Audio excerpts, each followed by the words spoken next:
താൽക്കാലിക VC നിയമനവുമായി governor മുന്നോട്ട്. KTU digital VCമാരായ Ciza തോമസിനെയും ശിവപ്രസാദിനെയും വീണ്ടും നിയമിച്ചു. സർക്കാർ പാനലിൽ ഗവർണർ തള്ളി. സുപ്രീംകോടതി ഉത്തരവിന് പിന്നാലെയാണ് ഗവർണറുടെ ഇടപെടൽ. സേഫ് സെയിൻ ലാബ്ദീൻ തിരുവനന്തപുരത്ത് നിന്ന് വിവരങ്ങൾ നൽകും. സേഫായി സൂചിപ്പിച്ചതുപോലെ ഗവർണറും സർക്കാരും തമ്മിൽ ആലോചിച്ച ഒരു തീരുമാനമെടുക്കട്ടെ. കൃത്യമായി തന്നെ ഒരു സ്ഥിരമായിട്ടുള്ള VCമാർ വേണം എന്ന് തന്നെയുള്ളൊരു നിർദ്ദേശമാണ് സുപ്രീംകോടതിയുടെ ഭാഗത്ത് നിന്ന് വന്നത്. പക്ഷേ അതിനിടയിലാണ് ഗവർണറുടെ നീക്കം.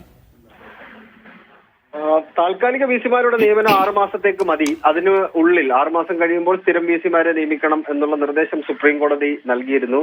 മാത്രമല്ല, നിലവിൽ താൽക്കാലിക VCമാരുടെ നിയമനവുമായി ബന്ധപ്പെട്ട് ചാൻസലർ കൂടിയ ഗവർണർക്ക് തീരുമാനമെടുക്കാം എന്നുകൂടി സുപ്രീം കോടതി ഉത്തരവിലുണ്ടായിരുന്നു.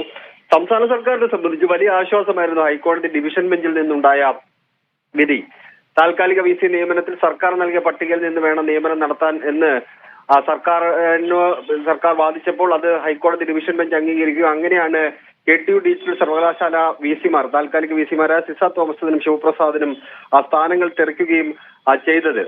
അതിന് പിന്നാലെ തന്നെ സംസ്ഥാന സർക്കാർ 2 സർവകലാശാലകളിലേക്കുള്ള താൽക്കാലിക VCമാരുടെ ഒരു പട്ടിക രാജ്ഭവന് ഗവർണർക്ക് കൈമാറിയിരുന്നു. 3 പേരടങ്ങുന്ന പട്ടികയാണ്. ഓരോ സർവകലാശാലയിലേക്കും 3 പേരടങ്ങുന്ന പട്ടികയാണ് സംസ്ഥാന സർക്കാർ കൈമാറിയത്.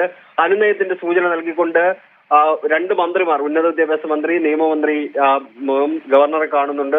അതുപോലെ തന്നെ മുഖ്യമന്ത്രി പിണറായി വിജയൻ നേരിട്ട് രാജ്ഭവനിലെത്തി ഗവർണറെ കണ്ടു. ഒരു അനുനയത്തിന്റെ സൂചനയൊക്കെ ആ ഘട്ടത്തിൽ ഉണ്ടായിരുന്നു. പക്ഷെ ഒരു വിട്ടുവീഴ്ചയ്ക്കും താൻ തയ്യാറല്ല എന്നുള്ള സൂചന സംസ്ഥാന സർക്കാരിന് മുന്നിലേക്ക് നൽകിക്കൊണ്ടാണ് ഇപ്പോൾ സംസ്ഥാന സർക്കാർ നൽകിയ പട്ടികയിൽ നിന്നല്ലാതെ താൻ നേരത്തെ നിയമിച്ച 2 പേർ, ഹൈക്കോടതി ഡിവിഷൻ ബെഞ്ച് ആരുടെ നിയമനമാണോ തള്ളിക്കളഞ്ഞിരുന്നത് അവരെ തന്നെ വീണ്ടും നിയമിച്ചുകൊണ്ട് സർക്കാരിനുള്ള പ്രതികാര ബുദ്ധി രാജേന്ദ്ര ആർലേക്കർ ഇപ്പോൾ വീണ്ടും പ്രകടിപ്പിച്ചിരിക്കുന്നത് എന്നുള്ളതാണ് ഏറ്റവും പ്രധാനപ്പെട്ട കാര്യം. വിട്ടുവീഴ്ചയ്ക്ക് തയ്യാറല്ല, ഒരു കോംപ്രമൈസിന് താനില്ല എന്ന സൂചനയാണ് സംസ്ഥാന സർക്കാരിന്റെ മുന്നിലേക്ക് ഈ നിയമനങ്ങളിലൂടെ രാജ്ഭവനും ഗവർണർ രാജേന്ദ്ര ആർലേക്കറും നൽകുന്നത്. അമൃത, ശരി. സേഫ് സെയിൻ ലാബ്ദീനാണ്.